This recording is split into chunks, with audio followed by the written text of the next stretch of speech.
Morning student. आज हम लोग व्याकरण पढ़ेंगे। व्याकरण का नाम है हिंदी व्याकरण एवं रचना। पेज नंबर 7, पाठ 1। चैप्टर का नाम है भाषा एवं व्याकरण, जिसे इंग्लिश में क्या कहते हैं, लैंग्वेज एंड ग्रामर। तो आज हम लोग पढ़ेंगे कि भाषा क्या है और व्याकरण क्या है। तो व्याकरण जो होता है वो क्या करता है, हमें शुद्ध रूप से पढ़ना और लिखना सिखाता है। तो आज हम लोग जानेंगे कि भाषा है क्या, भाषा किसे कहते हैं। अपनी बातों को दूसरों तक पहुंचाने व दूसरों की बात स्वयं समझने के लिए हमें कई माध्यम का हम प्रयोग करते हैं।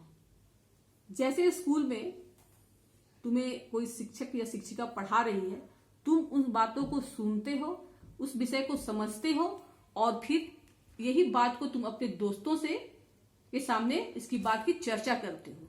तो ये एक माध्यम है उन बातों को सुनना और सुनकर फिर उसे समझना। इसी तरह तुम्हारे स्कूल में तुम्हारी हिंदी शिक्षिका तुम्हें हिंदी पढ़ा रही है और तुम उस बात को सुन रहे हो कि हमारे टीचर ने मुझे कैसा पढ़ाया। इस बात की चर्चा तुम किससे कर रहे हो, अपने दोस्त से कर रहे हो, यानी तुम्हारी बात को समझ गए हो। तो ये सारे कई माध्यम होते हैं जिसके द्वारा हम बातों को लिखकर या सुनकर या पढ़कर हम समझ जाते हैं। तो भाषा क्या है? भाषा वह माध्यम है जिसके द्वारा हम एक दूसरे के मन के भावों विचारों को बोलकर, लिखकर, सुनकर या पढ़कर समझ लेते हैं। उसे क्या कहते हैं? भाषा कहते हैं। तो भाषा क्या है? भाषा वह साधन है जिसके द्वारा हम अपने विचारों और भावों का आदान प्रदान करते हैं, जिसे भाषा कहते हैं। के प्रकार, अब भाषा को व्यक्त करने के कितने प्रकार हो सकते हैं? तो भाषा को व्यक्त करने के 2 प्रकार होते हैं। एक लिखित भाषा यानी रिटन लैंग्वेज और एक होता है मौखिक भाषा यानी ओरल लैंग्वेज। ये दोनों के माध्यम से हम अपनी बात को दूसरों तक पहुंचाते हैं। जब हम लिखकर अपने भावों और विचारों को व्यक्त करते हैं तो वह भाषा लिखित भाषा कहलाता है। लिखित भाषा से भाषा को हम सुरक्षित रख सकते हैं और सीखने के लिए फिर हम सतत अभ्यास कर सकते हैं। और मौखिक भाषा होता है जब हम बोलकर अपने भावों और विचारों को व्यक्त करते हैं, वह मौखिक भाषा कहलाता है। और सबसे पहला मौखिक भाषा बच्चा कहाँ से सीखता है? अपने परिवार से सीखता है। वो सारी बात अपने माता पिता से सुनकर समझ लेता है और वहीं से उसे भाषा का ज्ञान होता है। तो भाषा के जो प्रकार होते कितने हैं? 2, लिखित और मौखिक। और यही 2 माध्यम है जिसके द्वारा हम अपनी बात को लिख या पढ़कर या सुनकर समझ लेते हैं और अपने बात को व्यक्त करते हैं, एक दूसरे से आदान प्रदान कर सकते हैं। उसी प्रकार कभी कभी हम संकेतों या इशारों के द्वारा अपने भावों और विचारों को व्यक्त करते हैं, दूसरों तक पहुंचाते हैं। उस भाषा को क्या बोला जाता है? उस भाषा को सांकेतिक भाषा कहा जाता है। और सांकेतिक भाषा का तुम कई उदाहरण देख सकते हो। जैसे ट्रैफिक पुलिस है द्वारा यातायात का संचालन करने के लिए वो इशारों का प्रयोग करता है, तो वह सांकेतिक भाषा कहलाती है। लेकिन लिखित भाषा या मौखिक भाषा को भाषा का दर्जा दिया गया है, लेकिन सांकेतिक भाषा को भाषा हिंदी भाषा का दर्जा नहीं दिया गया है।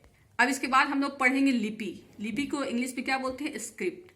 संसार में बहुत सारी भाषाएं बोली और लिखी जाती है और प्रत्येक भाषा को लिखने के लिए एक निर्धारित चिन्ह का हम प्रयोग करते हैं और ये निर्धारित चिन्ह है उस भाषा की क्या कहलाती है? लिपि कहलाती है।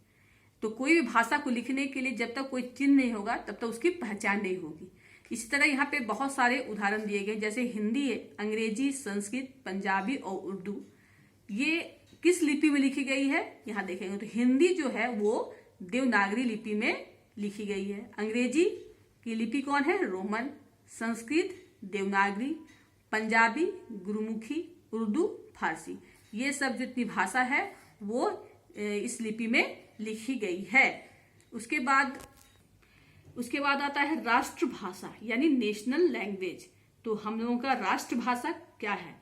तो जिस भाषा का प्रयोग किसी राष्ट्र में अधिक से अधिक लोगों के द्वारा बोला जाता है वह भाषा उस राष्ट्र की राष्ट्रभाषा कहलाती है। तो हिंदी जो है हमारे देश की राष्ट्रभाषा मानी जाती है और 14 सितंबर को हिंदी दिवस के रूप में हम लोग इसे मनाते हैं। अंग्रेजी जो है वो अंतर्राष्ट्रीय भाषा है। राष्ट्रभाषा क्या है? जिस भाषा का प्रयोग जिस राष्ट्र में सबसे अधिक लोगों के द्वारा बोली जाती है वह उस देश की राष्ट्रभाषा कहलाती है। इसी तरह हमारे भारत की राष्ट्रभाषा क्या है? हिंदी, क्योंकि अधिकांश क्षेत्रों में सबसे ज्यादा हिंदी भाषा का प्रयोग होता है, इसलिए हिंदी हमारी राष्ट्रभाषा है। और 14 सितंबर को हिंदी को राष्ट्र दिवस के रूप में हम लोग मनाते हैं। और अंग्रेजी जो है वो क्या है? अंतरराष्ट्रीय भाषा है। अब व्याकरण हम लोग पढ़े तो व्याकरण यानी ग्रामर जो क्या है? व्याकरण जो होता है संसार की भाषाओं को पढ़ने लिखने और बोलने और समझने के लिए कुछ नियम बनाता है और जो उस भाषा को आसान बनाते हैं। तो इन्हीं नियमों को हम लोग क्या कहते हैं? व्याकरण कहते हैं। यहाँ पे कुछ प्रश्न दिए गए हैं, इस प्रश्नों को आप लोग बुक में दिए गए चैप्टर को समझकर अपने तरीके से बनाना है कॉपी में। व्याकरण कॉपी में आप लोग इसे बना लेंगे। आगे हम लोग फिर नेक्स्ट चैप्टर में पढ़ेंगे। ये सारे प्रश्न उत्तर जो दिए गए इसे आप लोग कॉपी में बनाने की कोशिश करेंगे और जो भी परेशानी होगी फिर मैं उसे आगे नेक्स्ट चैप्टर में समझाऊंगी। धन्यवाद।